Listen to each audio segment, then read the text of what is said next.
सच्चिदानन्दरूपाय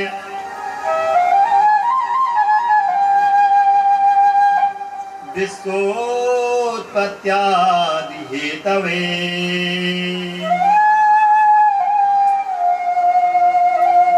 पापत्रये विनाशाय श्रीकृष्णाय वयं नमः। बोले श्रीमद्भागवत महापुराण की, व्यास जी महाराज की, सुखदेव जी महाराज की, सनंदन महाराज की, सत चित आनंद। ऐसे भगवान सच्चिदानंद स्वरूप जो समस्त विश्व का पालन, सृजन और संहरण करते हैं, जिनके जो हेतु हैं और जिनकी पावन शरण को ग्रहण करते ही जीव के तीनों प्रकार के ताप तत्काल नष्ट हो जाते हैं, ऐसे परम सुंदर भगवान श्री कृष्ण के पाद पद्मों में हम सब मिलकर प्रणाम करते हैं।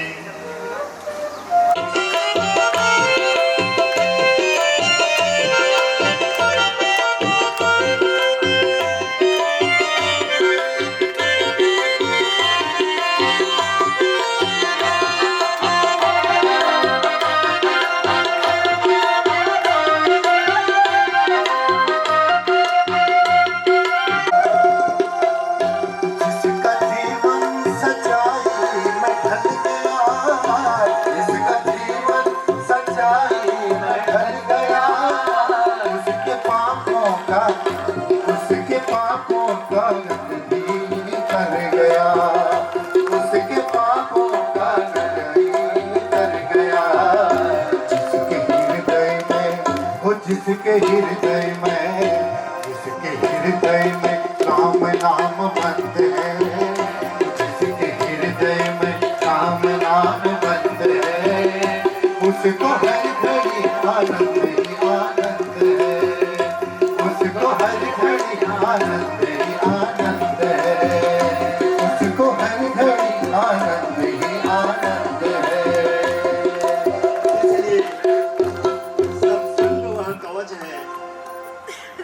का निरंतर भजन हो, परमात्मा का चिंतन हो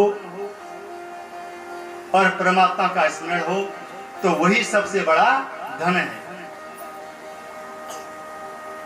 तो सौनक जी कह रहे हैं, सुता ख्याहि कथा सारम, समस्त कथाओं का जो सार है वो कृपा करके आप हमें सुनाइए।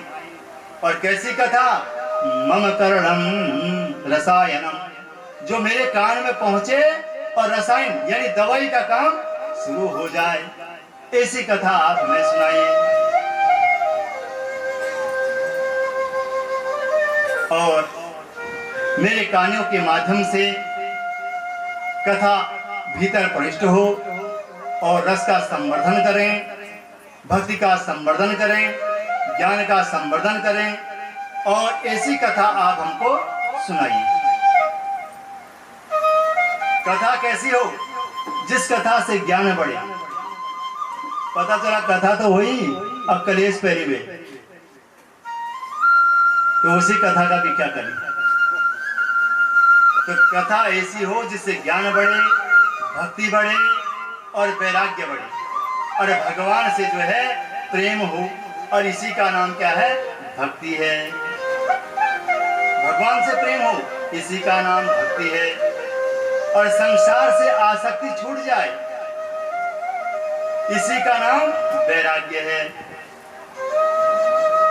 और संसार असत्य है और भगवान सत्य है, इसी का नाम क्या है? ज्ञान है। यही भक्ति, ज्ञान, वैराग्य है। और इतना कहते हुए सौनक जी ने जो है, महाराज ज्ञान बढ़े, भक्ति बढ़े, वैराग्य बढ़े, ये तो ठीक है, लेकिन भक्ति, ज्ञान, वैराग्य के साथ साथ हमें कृष्ण भी मिले, ऐसी कथा आप हमें सुनाओ।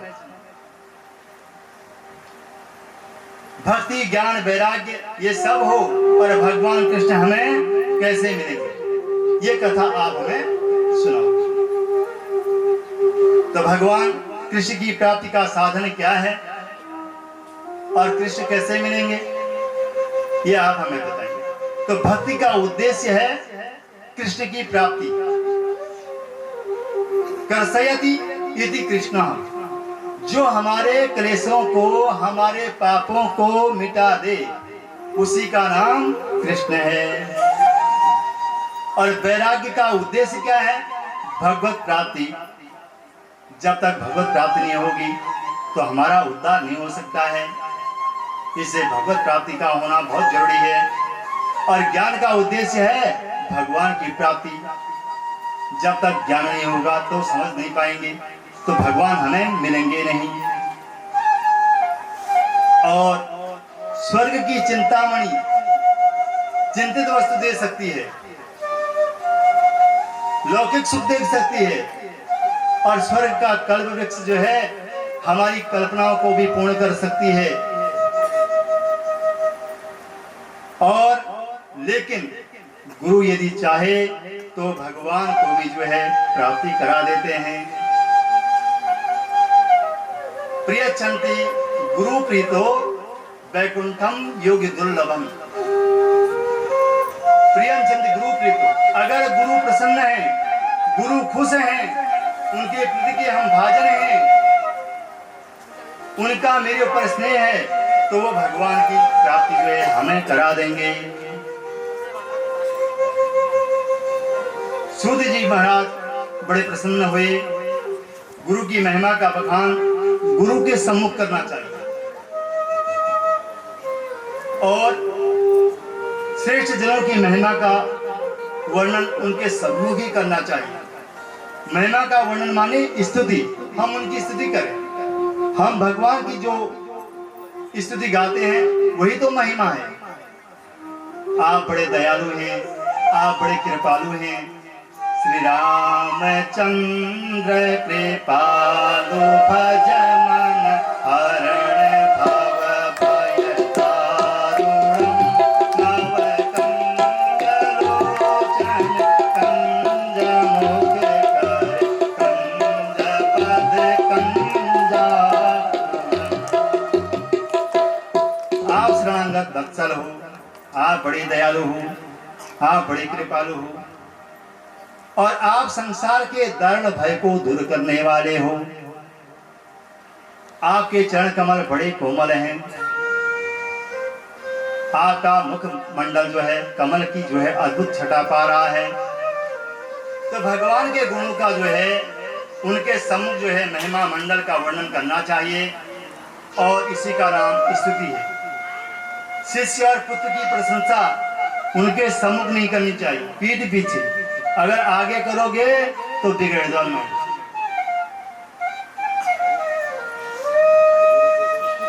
होती ना माताएं, यो लड़ अवल चल हम यो कया ठीक से। तो सूत जी ने कहा,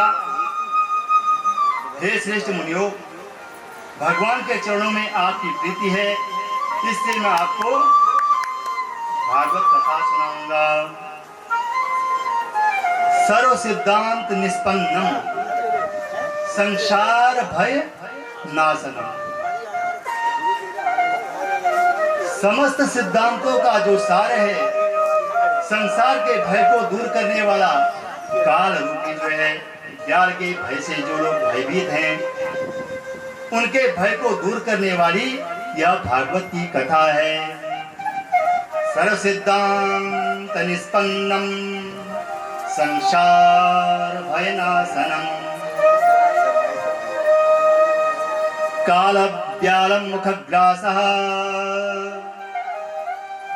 त्रास निर्णास हेतवे श्रीमद्भागवतम शास्त्रम भाषितम। यह श्रीमद् भागवत शास्त्र है। कलो कीरेण भासितम, कलयुग के प्रारंभ में सुखदेव मुनि ने इसे गाया है, वो मैं तुम्हें सुनाऊंगा। ऐसा कहकर सूत जी महाराज कथा का वर्णन करने लग गए। सूत जी कहते हैं,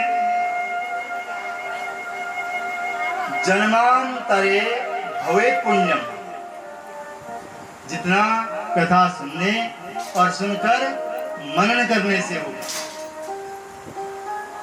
कथा जीव का कल्याण करती है और पापों का शमन होता है कथा सुनने से। और गंगा स्नान, तीर्थ स्नान जो है उतना वो नहीं होगा महाराज, उतने पाप उससे नहीं कटेंगे। हाथी खूब जल क्रीड़ा करता है, हाथी पानी में ही तो नहाने जाता है, खूब नहाता है। हाथी के बराबर जल क्रीड़ा कोई नहीं करता है, खूब नहाता है। लेकिन जल से बाहर आते ही मिट्टी में लथपथ, स्नान बराबर। तो हाथी का जैसा अगर भागवती गंगा में गोता नहीं लगा पाए तो गंगा का पानी या तीर्थ का पानी पवित्र नहीं करेगा। अंतःकरण पवित्र होगा किससे? कथा सुनने से, और कथा सुनकर मनन करने से।